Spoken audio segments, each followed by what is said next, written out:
Hey guys, it's Misa, and I wanted to quickly show you how to add some block lettering on these frames, just like that hanging hearts frame set that I just did for Mother's Day. So if you're going to do the personalize your own frame version, I'm going to call it DIY frame, I think. So this is what it's going to likely look like. And I have used a really bold, chunky block font. Um, Antarctian, maybe? I can't pronounce it real well. Headline is the one that I picked. It's an Adobe font, but any really thick block lettering should work just fine. You'll have better luck with a little bit of a thinner font on the bigger frames versus the smaller frames because you'd have to make it a little smaller to fit in this like 5-inch smaller space. But anyway, I've got a couple of different versions here. You can do We Heart so and so, I Heart so and so. If you're just going to use the smaller frame with just the one little hanging heart dingle on it, you can just say I Heart so and so. Or you can join two names together, like I did Grandma and Grandpa. But if you have, or you have a customer that needs something really specific, then you can do that. So let me just show you how I'm doing it. I'm going to zoom in here a little closer. And so I'm just going to drop my text. It's pretty small, so I'm going to go over to the 72 point. Okay, and then it's just all caps. And let's say we love Pookie. I don't know, maybe that's a fun pet name for somebody. Okay. All right, now I did the selection tool here in Illustrator, and just so I can see what it looks like, and as you can tell, I'm just going to compare it here. What I have done in the template for you is the 72 point font, okay?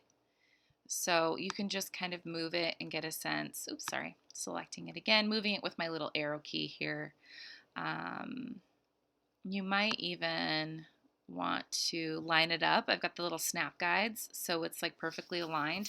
Now I'm going to hit shift, and I'm going to use the arrow key to just bump it over really quickly, and then nudge, nudge, nudge, nudge. Okay, so that way Pookie and we are on the same field here, if that makes sense. They have the same bottom line. So when we unite it to the bottom of the frame, it will be all even. Okay, so then we just go over, I've got my quick actions, create outlines here, click, okay, and then I'm going to drag and select the whole thing, and then I'm going to go to my Pathfinder window, and I'm going to click Unite. So for Inkscape, you would turn your text into a vector shape by going object to path, and then you would union. You would make sure it's ungrouped. It doesn't like to union grouped things, but then you would union it all together. And then I believe in silhouette, you would be doing a weld. Okay. And then same would be for this one. So I'm going to go back up to my little T for text. It's already on the font I want. Let's see. I'm going to do mommy for this one. That's included already, but just for my example, again, I'm going to snap it over here and then bump it, just so it overlaps a little bit.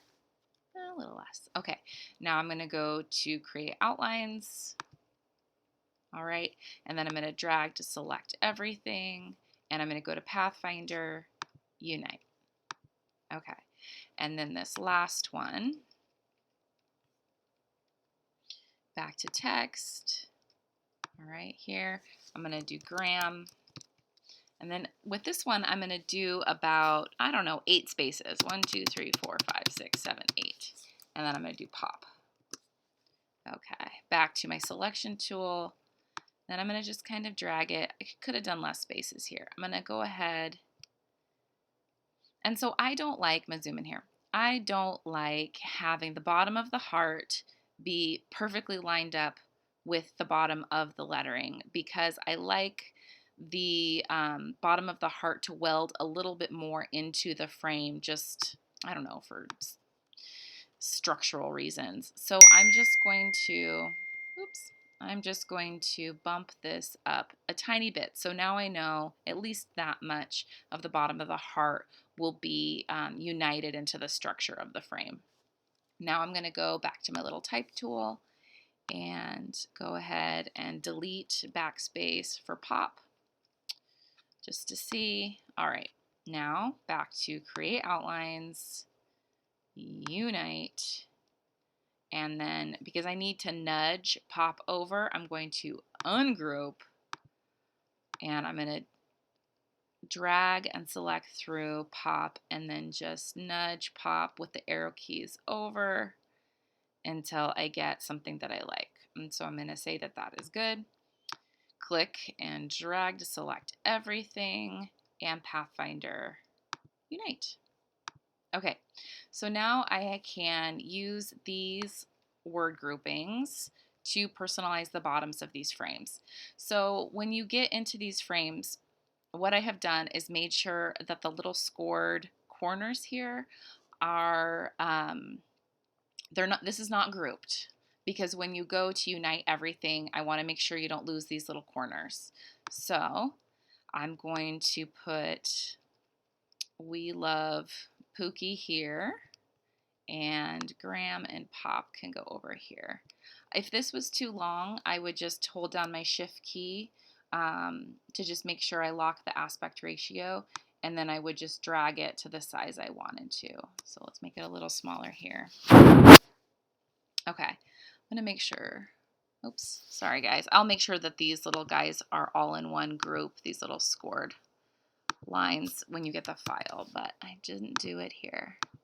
So bear with me selecting all these little guys, and I'll show you why that's important in a second, and Command G for group.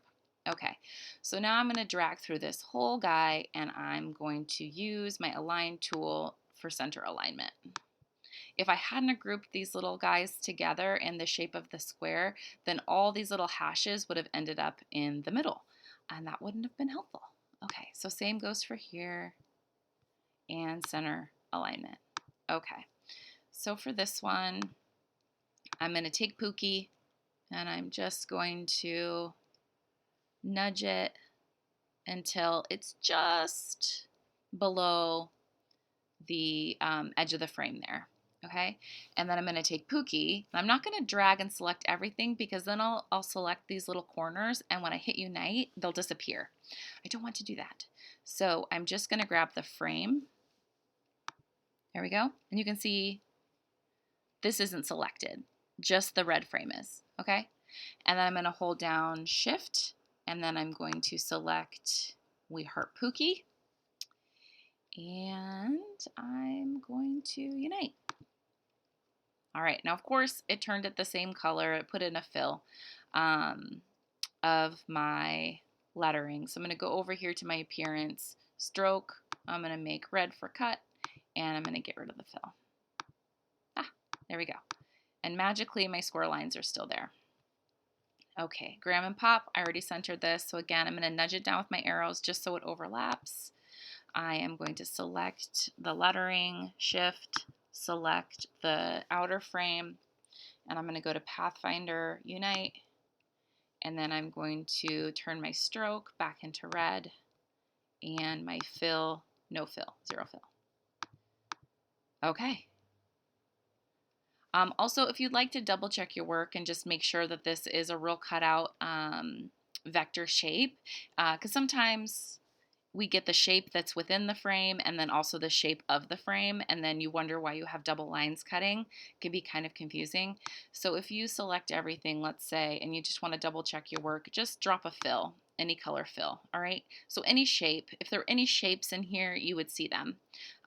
There's no shapes hiding, so we get this solid frame shape. That's all going to be a cut. And then white in the middle because there's no hiding shapes in there. Okay, take off the fill.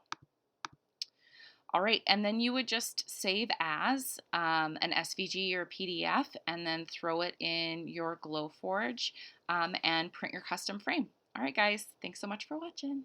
Bye.